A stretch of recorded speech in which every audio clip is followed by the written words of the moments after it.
Olá, sejam bem-vindas, sejam bem-vindos. Hoje, dia 23 de fevereiro, nós estamos aqui trabalhando com recursos em espécie, recurso extraordinário e recurso especial, e hoje é a quarta aula, né, de uma sequência de 4 aulas sobre essa modalidade de recursos. E hoje eu deixei reservado o dia de hoje para falar sobre alguns aspectos procedimentais que eu destaquei em relação aos recursos extraordinário e especial.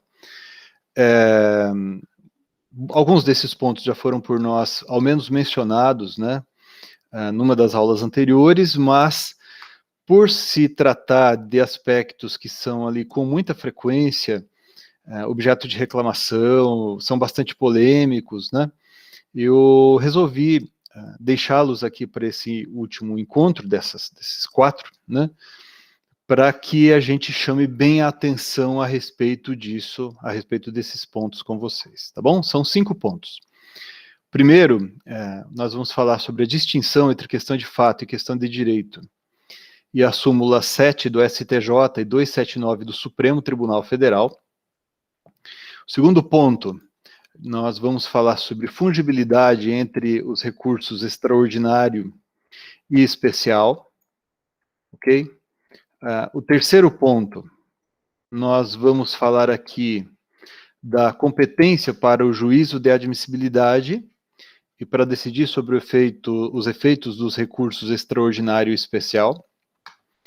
Quarto ponto, falaremos das questões relacionadas à repercussão geral e repetitivos e do cabimento da reclamação. E, por derradeiro, o quinto ponto, a questão atinente ao exame da repercussão geral, nos termos do procedimento previsto no regimento interno do Supremo Tribunal Federal. Nós já falamos sobre esses aspectos aqui ao longo das aulas, né? Mas como nós já observamos, nós estamos numa etapa aqui, numa fase que nós reservamos para aprofundar alguns desses assuntos, né?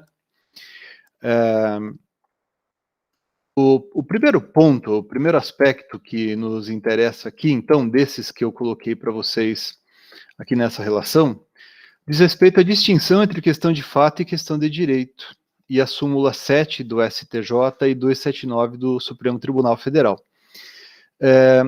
Não custa enfatizar, pessoal, e é engraçado isso, né, porque o pessoal reclama muito da súmula 7 do STJ, sobretudo da súmula 7 do STJ, né?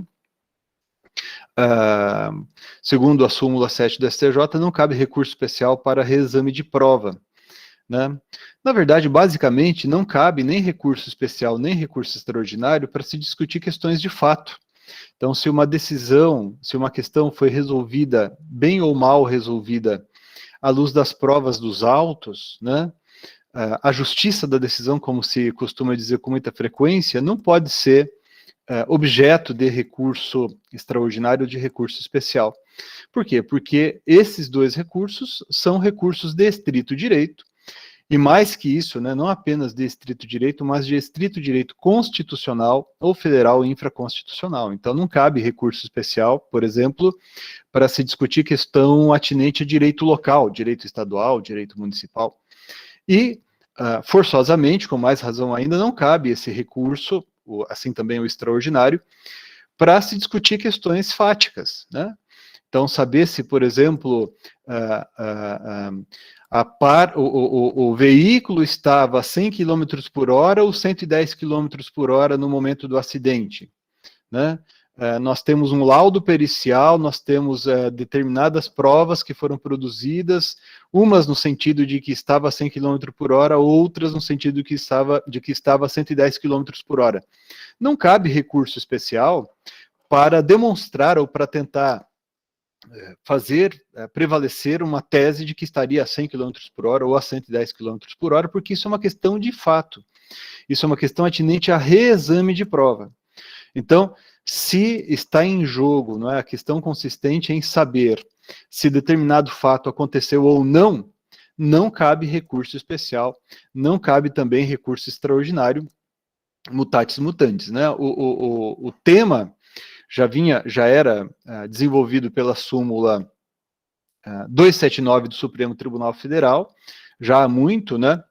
E a partir ali da Constituição de 88, do surgimento do recurso especial, o STJ também editou a sua súmula, que é a súmula número 7, que é o terror dos advogados, né? O pessoal gosta de dizer que é o terror dos advogados, né? Que seria um obstáculo insuperável.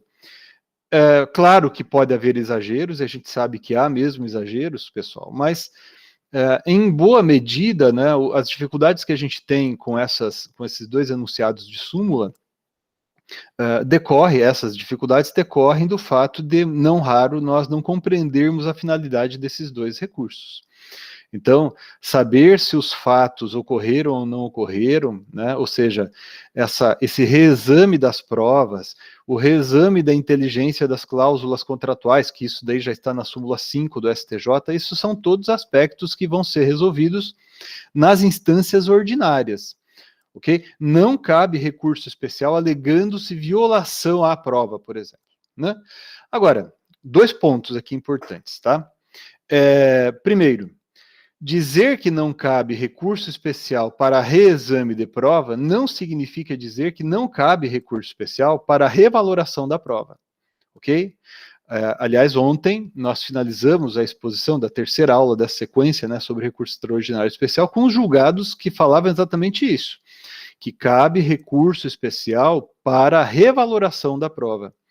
O que significa isso? Significa que o que está em jogo, quando estou falando da revaloração da prova, não é saber se o fato aconteceu ou não, ok? Eu sei qual foi o fato.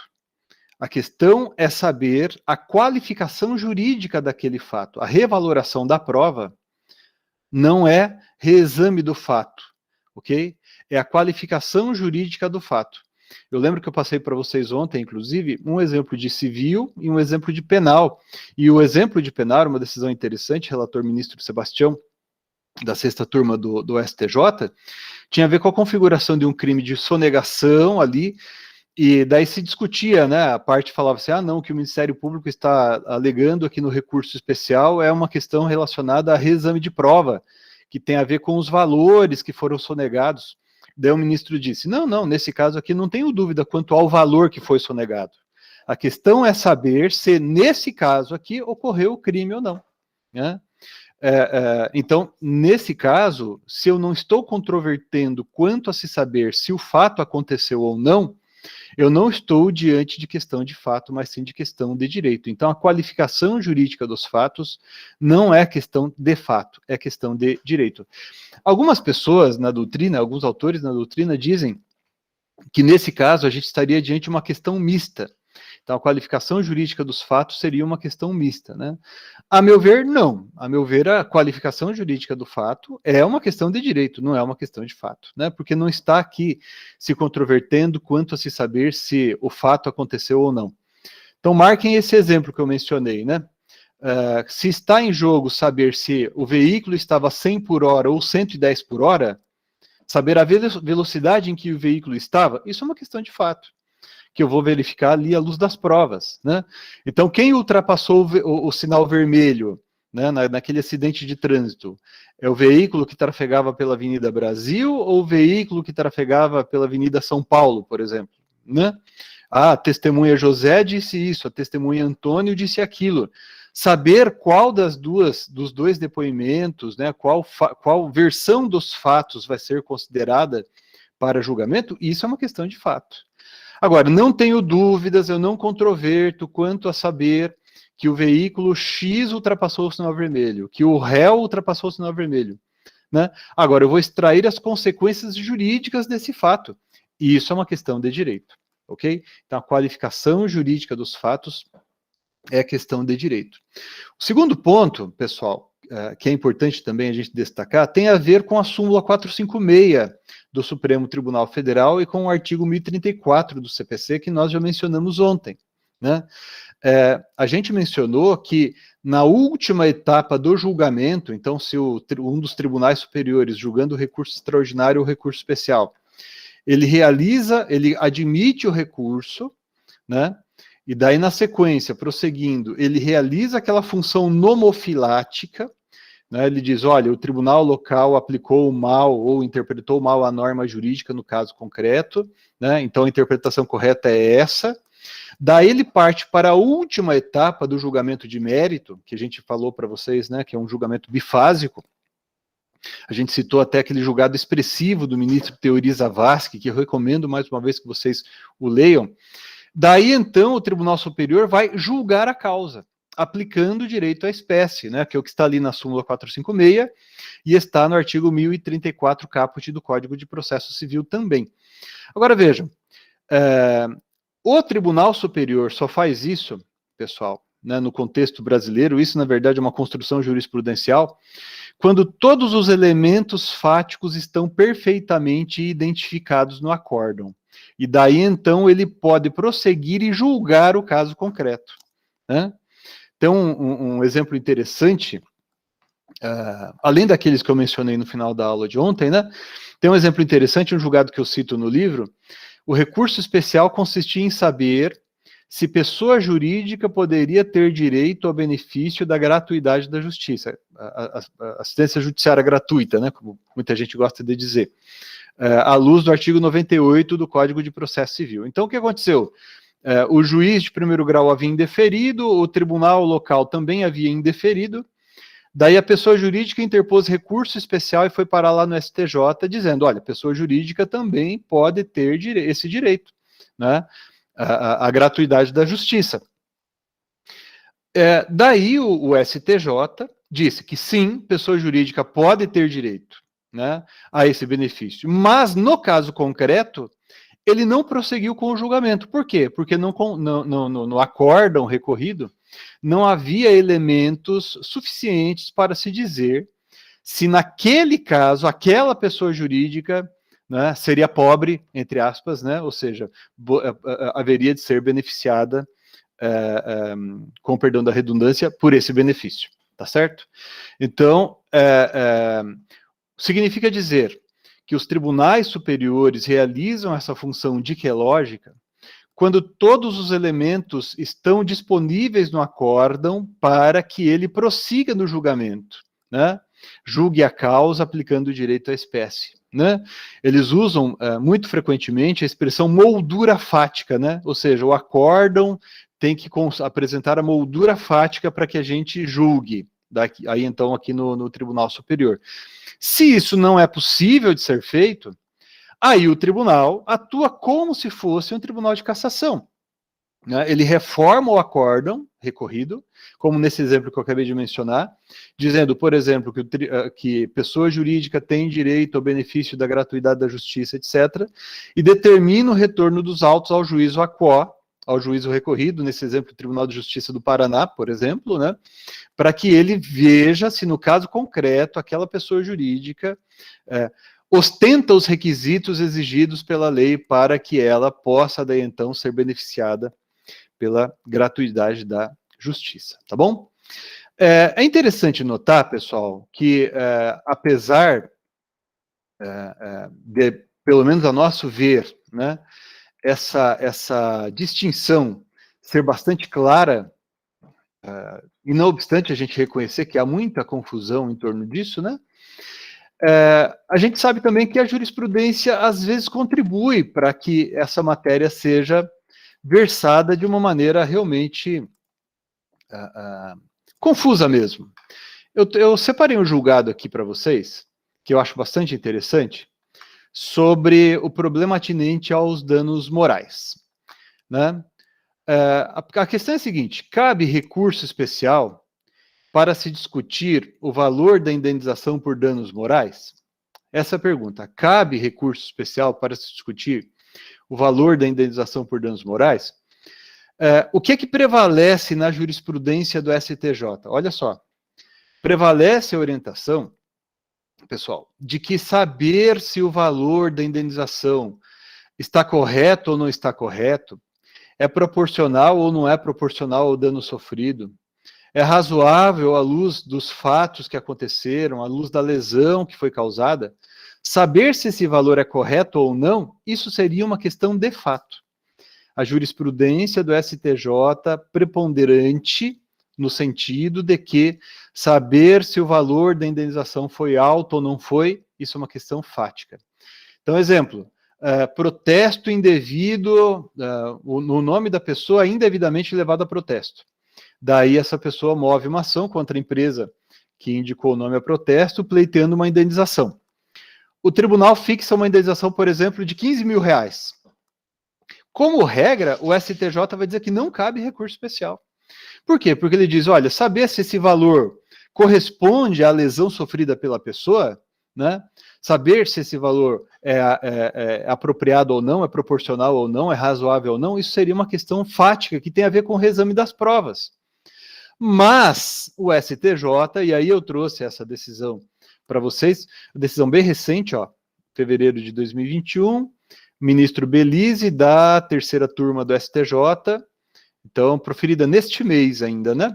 Há bem pouco tempo. O STJ, como disse, né? Prevalece a orientação de que, quanto à indenização por danos morais, a revisão do quantum, ou seja, do valor, né? Isso cairia na súmula 7, mas, olha só que interessante aqui que o ministro excepciona. Esta corte tem entendimento de que somente é permitida a modificação dos valores fixados a título de indenização por danos morais se estes se mostrarem irrisórios ou exorbitantes, o que não ocorre no caso dos autos, haja vista que os princípios da proporcionalidade e da razoabilidade foram observados, é o que disse aqui o ministro. Vejam, pessoal, não parece meio esquisito isso aqui para vocês?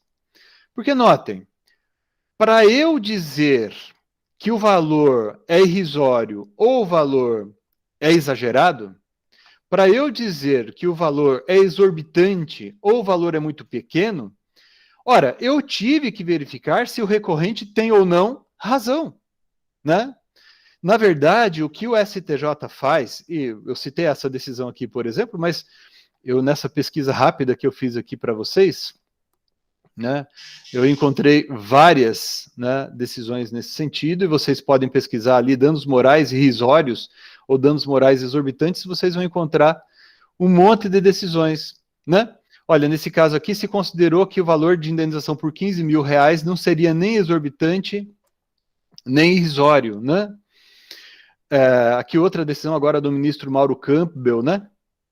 Olha aqui, ó. Frise-se que o Superior Tribunal de Justiça só pode rever o quantum indenizatório fixado a títulos de danos morais em ações de responsabilidade civil quando irrisórios ou exorbitantes, né?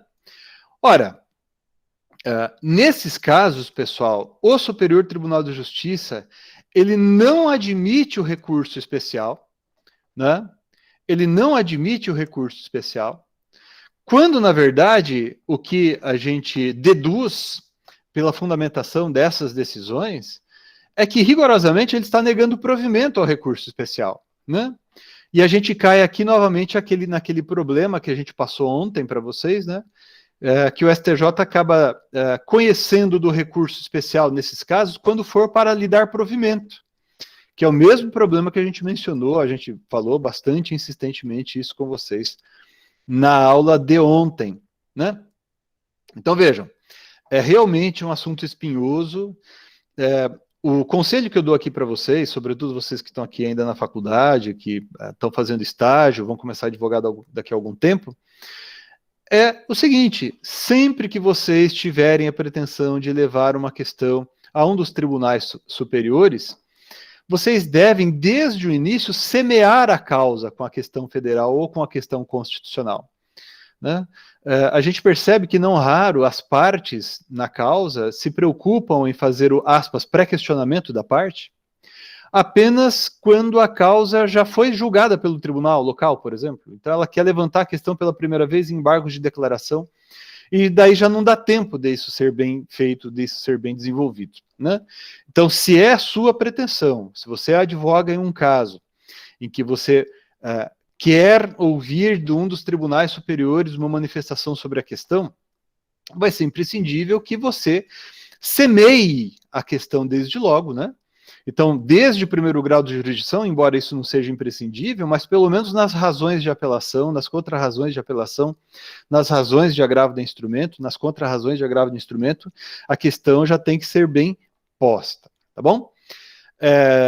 A gente vai voltar a falar disso, né? É um tema aí que é sempre do nosso dia a dia e a gente vai acabar tratando disso inevitavelmente mais para frente depois. O segundo ponto que eu reservei para discutir com vocês aqui hoje tem a ver com o que a doutrina chama de fungibilidade entre os recursos extraordinário e especial. Fungibilidade entre os recursos extraordinário e especial. Deixa eu colocar aqui na tela para vocês os dois dispositivos que nós vamos mencionar aqui nesse ponto.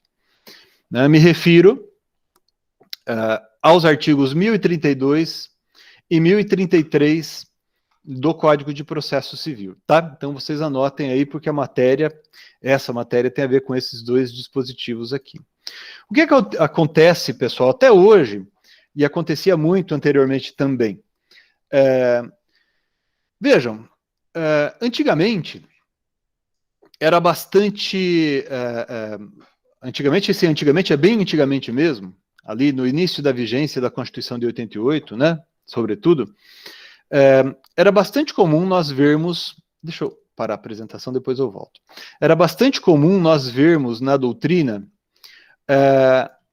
os autores fazerem uma classificação ou uma separação muito precisa entre as questões que seriam puramente constitucionais e as questões que seriam puramente federais infraconstitucionais, ok? Questões que seriam puramente constitucionais e questões que seriam puramente federais infraconstitucionais. Claro que em uma boa parte de situações isso acontece, nitidamente, né? Eu percebo nitidamente que a controvérsia quanto a se saber o valor da pensão alimentícia, por exemplo, é uma questão que vou resolver à luz da lei federal e não à luz da norma constitucional. Mas tem um monte de outros temas, pessoal, em que as questões constitucionais e federais infraconstitucionais se misturam. E o tema acaba sendo objeto de julgamento tanto pelo Supremo Tribunal Federal quanto pelo Superior Tribunal de Justiça. Então, exemplo, controverte-se na jurisprudência dos tribunais superiores, dos tribunais superiores, sobre a possibilidade de penhora de bem de família do fiador em contrato de locação não residencial, que muita gente chama ainda de locação comercial. Então, tem decisões do Supremo Tribunal Federal a respeito disso, à luz ali do direito à moradia, que está no artigo 6º da Constituição, e tem decisões do Superior Tribunal de Justiça a respeito disso. Então, vejam, daí você diz, mas peraí, professor, o tema é tema de direito constitucional ou o tema é de direito federal infraconstitucional, né? Na verdade, pessoal, em tais situações, a gente poderia dizer que a questão é mista. É uma questão que é de um lado constitucional e de outro lado federal infraconstitucional. Os tribunais superiores vão ter que deliberar em determinado momento se para eles essa questão é uma questão constitucional meramente reflexa. Então o Supremo Tribunal Federal vai poder dizer o seguinte, olha, embora sobre esse tema, né, esse tema também tem a ver com algum dispositivo constitucional, saber se esse assunto viola, ou melhor, se essa decisão viola ou não a Constituição, é uma questão constitucional reflexa. Por quê? Porque ela é tratada exaustivamente pela lei federal. Exemplo, o princípio do contraditório não é um princípio constitucional? Está na Constituição Federal, artigo 5º, né, um direito processual fundamental previsto na Constituição. Mas o modo de se realizar, né, esse direito está no Código de Processo Civil em um monte de dispositivos. Então eu poderia dizer, por exemplo, que a decisão do tribunal que admitiu como válida a citação, embora não observado o que consta do Código de Processo Civil, quando admite a citação por edital, eu poderia dizer que essa decisão violou aquele dispositivo constitucional relacionado ao contraditório. Não poderia? Sim, poderia. Mas como a matéria ela é disciplinada exaustivamente pelas regras infraconstitucionais, eu vou dizer, então, que a violação à norma constitucional, naquele caso, ela é meramente reflexa. É disso que está falando aqui, agora sim, vou colocar de novo na tela para vocês, o artigo 1033 do Código de Processo Civil. Vejam ali comigo, por gentileza, pessoal. O artigo 1033 vai estabelecer o seguinte: se o Supremo Tribunal Federal considerar como reflexa ou indireta, tá ok? Então, em algumas decisões, vocês vão ouvir ou vão ler escrito assim, a violação indireta à Constituição, ou violação reflexa à Constituição. A ofensa à Constituição afirmada no recurso extraordinário, por pressupor a revisão da interpretação de lei federal ou de tratado, remetê-lo-á ao Superior Tribunal de Justiça para julgamento como recurso especial.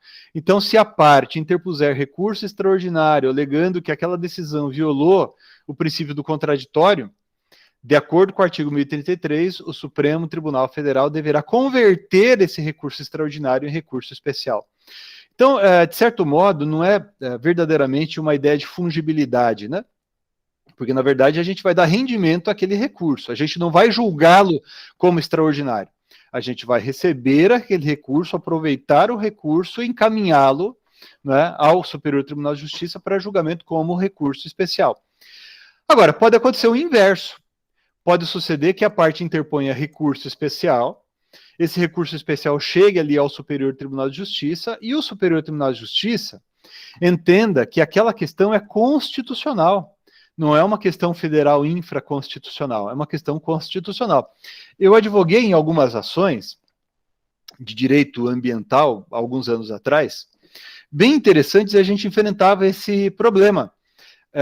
A questão dizia respeito ao seguinte, a saber se as determinadas empresas ali que a gente acompanhava, elas estavam, elas deveriam ou não, elas eram obrigadas ou não a apresentar estudo prévio de impacto ambiental para realizar determinada atividade.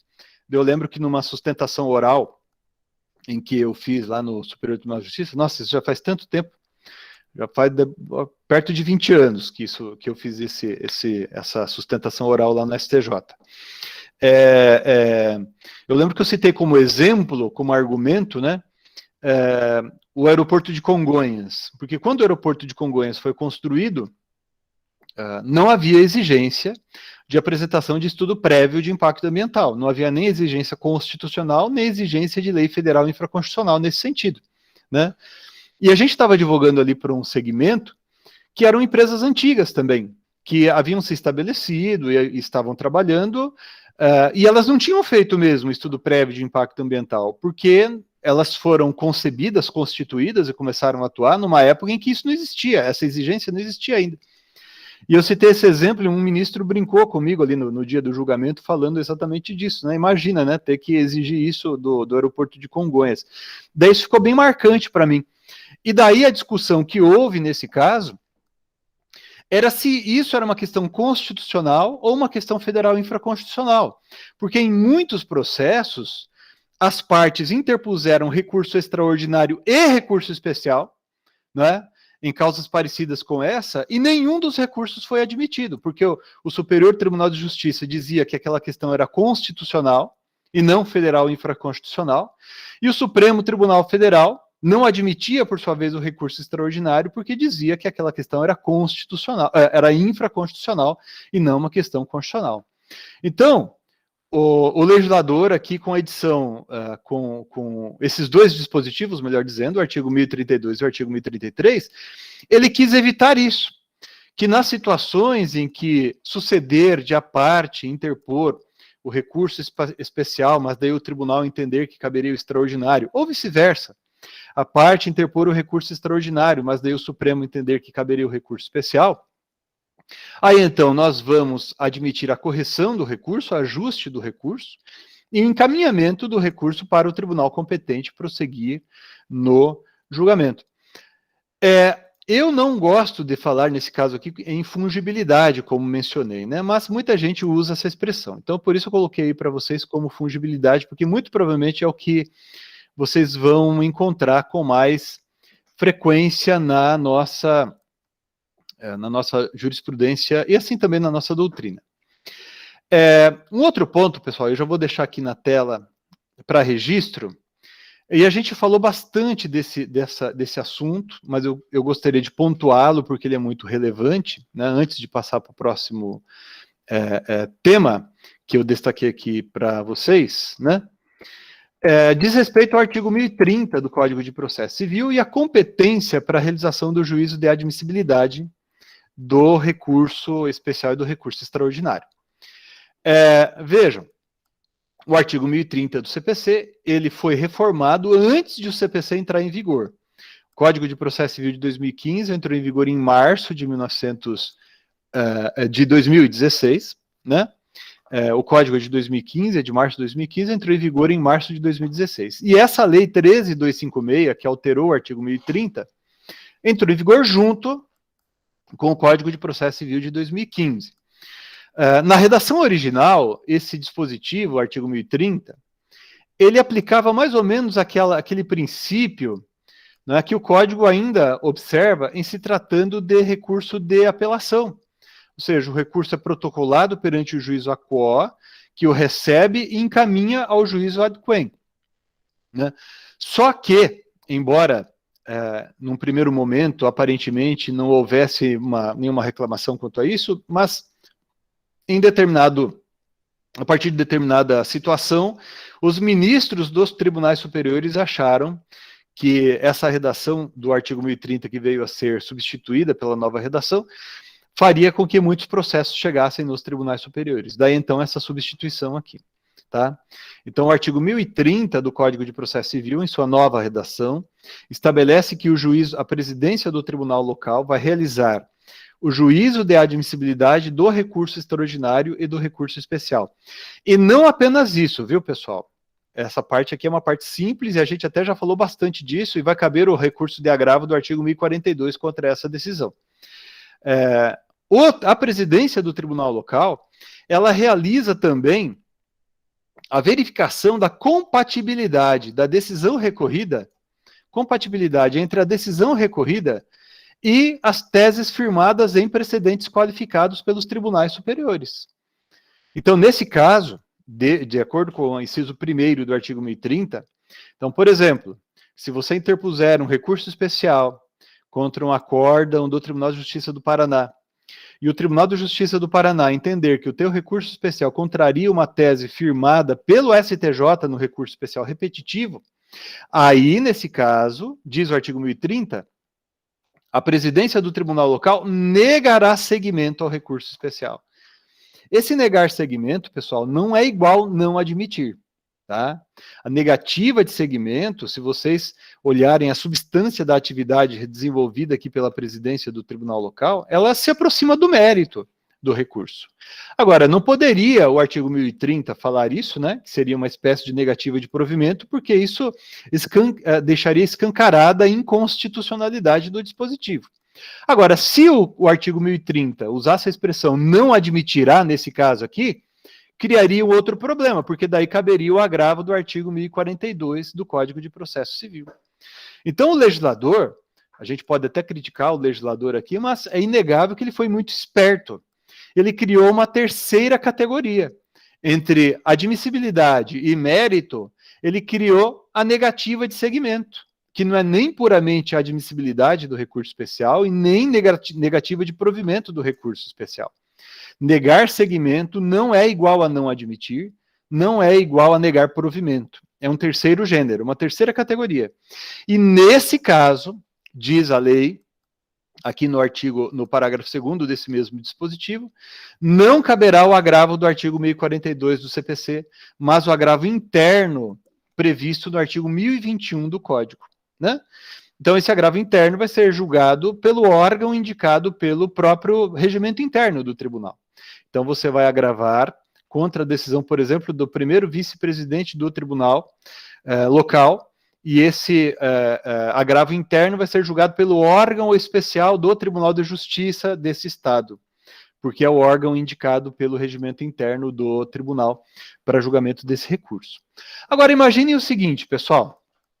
E se, né, e se, interposto esse agravo interno, né, e se interposto esse agravo interno, a decisão proferida pelo tribunal ainda assim é errônea, porque pode suceder isso. Eu entrei com agravo interno referido no artigo 1021, dizendo, olha, a presidência do tribunal local errou, porque nesse caso aqui não incide a tese firmada no repetitivo.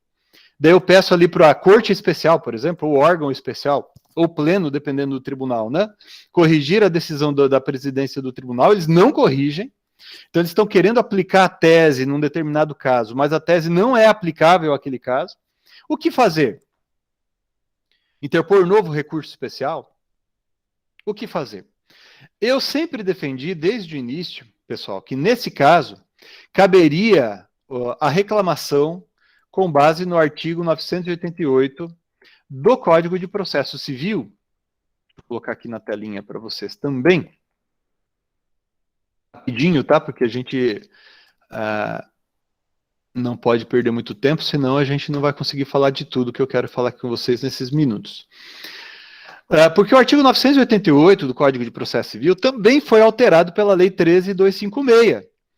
E o parágrafo 5º desse dispositivo diz, é inadmissível a reclamação, inciso 2º, proposta para garantir a observância de acórdão em recurso extraordinário com repercussão geral, ou acórdão proferido em julgamento de recurso extraordinário especial repetitivos, quando não esgotadas as instâncias ordinárias. Então, a contrário senso, o que é que eu e outros autores, né, vínhamos escrevendo, né, que a contrário senso caberia recurso especial quando mal aplicada a tese firmada no repetitivo, né? Caberia o recurso especial nesse caso, ou melhor, perdão, caberia reclamação nesse caso, a contrário senso, né? E eu continuo defendendo isso, tá bom? No entanto, e a gente já falou isso para vocês em outros encontros anteriores, mas apenas para deixar bem consignado isso aqui, pessoal, esse modo de pensar, que eu considero o correto, e boa parte da doutrina também considera o correto, foi deixado de lado pela jurisprudência do Superior Tribunal de Justiça, no julgamento da reclamação número, deixa eu passar aqui, 36476, reclamação número 36476, relatora ministra Nancy Andrighi, em que se firmou, né, esse entendimento cuja síntese está aqui nos itens 7, 8 e 9 da ementa desse julgado, tá bom? Eu peço a vocês que depois leiam, o acórdão é bem longo, mas é bem legal, né, 78 páginas, mas vale a leitura, tá bom? E o que é que se diz ali? Item 7, ó, a admissão da reclamação, na hipótese em comento, atenta contra a finalidade da instituição do regime dos recursos especiais repetitivos que surgiu como mecanismo de racionalização da prestação jurisdicional do STJ perante o fenômeno social da massificação dos litígios. Nesse regime, continua a decisão, o STJ se desincumbe do seu munus constitucional, definindo, por uma vez, mediante o julgamento por amostragem, ou seja, do repetitivo, a interpretação da lei federal que deve ser obrigatoriamente observada pelas instâncias ordinárias. E uma vez uniformizado o direito, é dos juízes e tribunais locais a incumbência, pessoal, de aplicação individualizada da tese jurídica no caso concreto. Ou seja, depois, o entendimento aqui é o seguinte, depois que o STJ julga um repetitivo e fixa uma tese, quem vai aplicar a tese, quem vai dizer se a tese deve ou não ser aplicada ao caso e como ela vai ser aplicada ao caso concreto, e isso vai ser tarefa do tribunal local. E prossegue aqui, né, apenas para concluir, em tal sistemática, a aplicação em concreto do precedente não está imune à revisão, que se dá na via ordinária, até eventualmente culminar no julgamento no âmbito do tribunal local do agravo interno de que trata o artigo 1030, parágrafo 2º do Código de Processo Civil de 2015. Então vejam que com essa orientação, o Superior Tribunal de Justiça reconhece aos tribunais locais uma forte tarefa interpretativa da lei federal, né? uma forte tarefa no papel relacionada à superação, inclusive, dos precedentes, à manutenção dos precedentes, e assim sucessivamente. E por derradeiro, pessoal, isso aqui agora é um ponto que a gente não havia falado ainda, tá, nos nossos encontros, e com esse aspecto a gente vai terminar.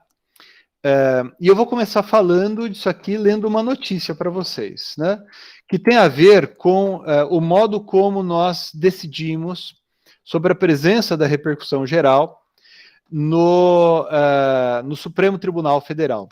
Porque a matéria encontra-se disciplinada tanto no Código de Processo Civil quanto no regimento interno do Supremo Tribunal Federal.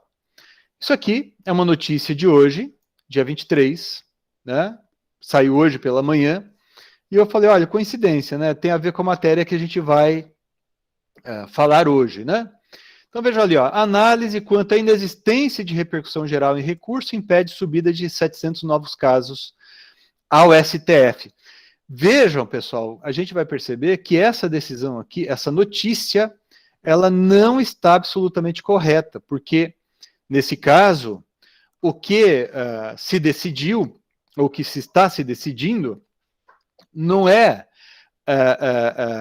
pura e simplesmente pela ausência da repercussão geral, né? Mas pela ausência de questão constitucional. Depois vocês leem, por gentileza, a notícia na íntegra, está lá no site, a primeira notícia do dia do site do Supremo Tribunal Federal, mas eu quero destacar esse ponto aqui, ó, que foi destacado, né, que foi apontado pelo ministro Fux, né, em que ele propôs a seguinte tese: é infraconstitucional, a ela se aplicando os efeitos da ausência de repercussão geral, a controvérsia relativa à fixação de percentual da revisão geral anual de servidores, com efeitos financeiros posteriores à data base prevista em legislação local. Então vejam, subiram ali, e havia, na verdade havia não, há, né, vários recursos extraordinários relacionados a esse tema, né, em que eles estão, as partes aqui envolvidas estão discutindo que isso aqui seria uma questão constitucional, mas a tese sugerida pelo ministro Fux é que essa é uma questão infraconstitucional. Vejam, pessoal, se o Supremo Tribunal Federal decide que essa questão não é constitucional, mas infraconstitucional, essa decisão vincula o juízo à quo e os recursos extraordinários, né, que tiverem sido interpostos, eles não serão recebidos também, eles não serão... será também hipótese de negativa de seguimento. A exemplo do caso em que, ou dos casos em que o Supremo Tribunal Federal decide que não há repercussão geral. Eu vou colocar aqui na tela para vocês agora, para pontuar com vocês, o regimento interno do Supremo Tribunal Federal, que foi alterado no mês de julho do ano passado, né? Em que deixa bastante claras essas diferenças, né? Então vejam, o parágrafo 1º do artigo 324, na redação nova, tá certo, de julho de 2020, diz assim, ó, somente será analisada a repercussão geral da questão se a maioria absoluta dos ministros reconhecer a existência de matéria constitucional. Então, se a matéria é infraconstitucional, o recurso não é admitido por esse motivo, né? Então, essa primeira etapa é verificar se eu tenho ali uma questão constitucional. A segunda etapa é, se a questão é constitucional, verificar se ela tem repercussão geral, né? Daí o parágrafo 2º, que tem, vejam, pessoal, eu peço que vocês dêem um print da tela aí, ou vocês depois anotem para ler o artigo 324, parágrafo 2º. O parágrafo 2º, isso é importante, hein? O parágrafo 2º do artigo 324 do Regimento Interno do Supremo Tribunal Federal equipara a decisão que diz que a questão não é constitucional, né, aos efeitos da decisão que diz que não há repercussão geral, para os fins ali do artigo 1030 do CPC, do artigo 1035 do CPC também, né? Então vejam ali, ó, a decisão da maioria absoluta dos ministros, no sentido da natureza infraconstitucional da matéria, terá os mesmos efeitos da ausência de repercussão geral, autorizando a negativa de seguimento aos recursos extraordinários sobrestados na origem que versarem sobre matéria idêntica. Então, o artigo 1030 do CPC, isso é importante, deve ser interpretado no que toca ao recurso extraordinário, junto com o parágrafo 2º do artigo 324 do Regimento Interno do Supremo Tribunal Federal. Parêntese. A gente pode até discutir se esse dispositivo aqui, né, regimental, ele é constitucional ou não, porque a gente pode dizer assim, não, mas isso aqui deveria estar previsto na lei federal e não no regimento interno do tribunal. Seria uma controvérsia sem fim. Mas para todos os efeitos, pessoal, por enquanto, pelo menos, o Supremo tem aplicado, né? O Supremo que criou esse dispositivo regimental e o Supremo não declarou a inconstitucionalidade desse dispositivo regimental. Pelo contrário, deixa eu colocar aqui para vocês, no meu curso de Direito Processual Civil Moderno, aqueles de vocês que eventualmente tenham esse livro, né? Vocês vão ver, eu já faço análise da jurisprudência que já foi emitida, já foi construída à luz dessa modificação regimental, né? Tem uma decisão muito interessante que eu cito aqui, proferida no agravo em recurso extraordinário 1273640, que eu recomendo que vocês leiam, né? 1273640, tá? Em que o Supremo Tribunal Federal aplicou essa disposição que a gente acabou de mencionar aqui. E a finalidade é exatamente essa mesma, né? Então, vejam, nesse caso, que eu destaco aqui, ó, ocorre a manifestação do Supremo Tribunal Federal em duas etapas, né? Em duas etapas, né? Aqui, ó, o exame que se segue terá dois objetos. Saber se há questão constitucional e, superada positivamente essa etapa, verificar se a questão constitucional ostenta repercussão geral, né?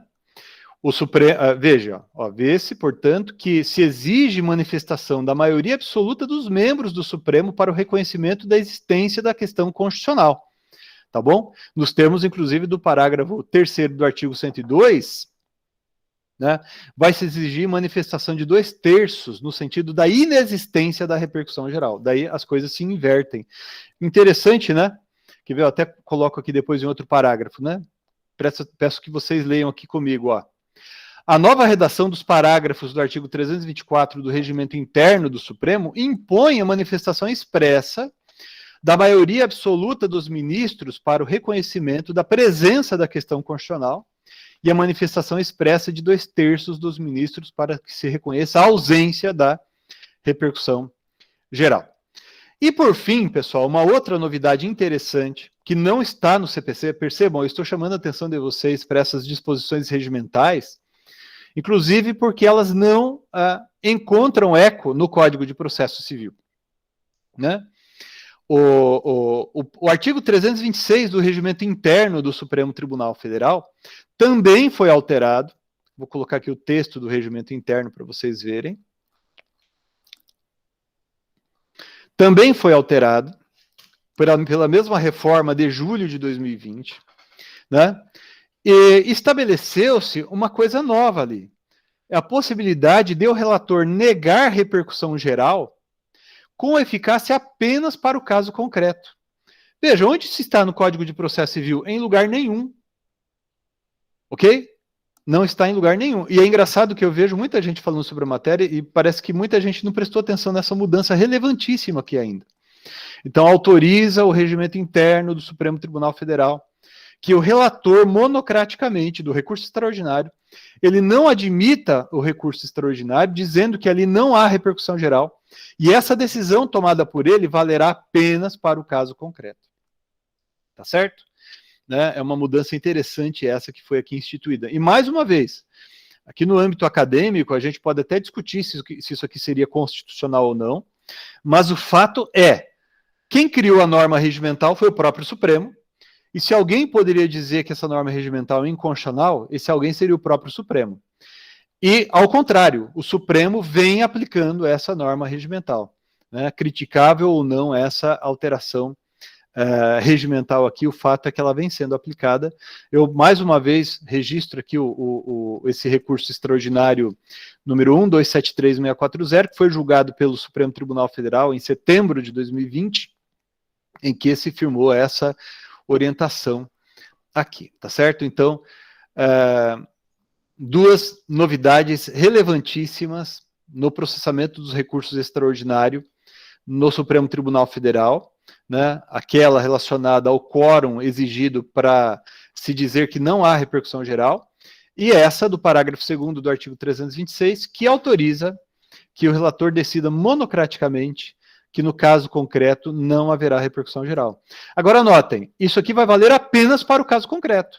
Significa que essa decisão, né, proferida aqui pelo relator, se não houver recurso, se ela transitar em julgado, né, ela não vai poder ser invocada aqui no juízo AQUA, no juízo do Tribunal de Justiça do Paraná, por exemplo, pela presidência, para negar seguimento a outros recursos extraordinários, porque aquela decisão proferida no âmbito do Supremo Tribunal Federal, como diz ali a norma regimental, ela vai valer apenas para o caso concreto. A gente colocou aqui nesses minutos, né, os aspectos mais relevantes, mais importantes relacionados ao recurso, ao processamento dos recursos especial e extraordinário, em complemento ao que a gente já vinha falando. Vou interromper a gravação aqui e, seja na aula de hoje, seja nas aulas subsequentes, a gente pode prosseguir com a matéria. Vocês podem continuar enviando perguntas, dúvidas que vocês tiverem aí, tá bom? A gente interrompe a gravação por aqui e já prosseguimos. Um abraço, até mais.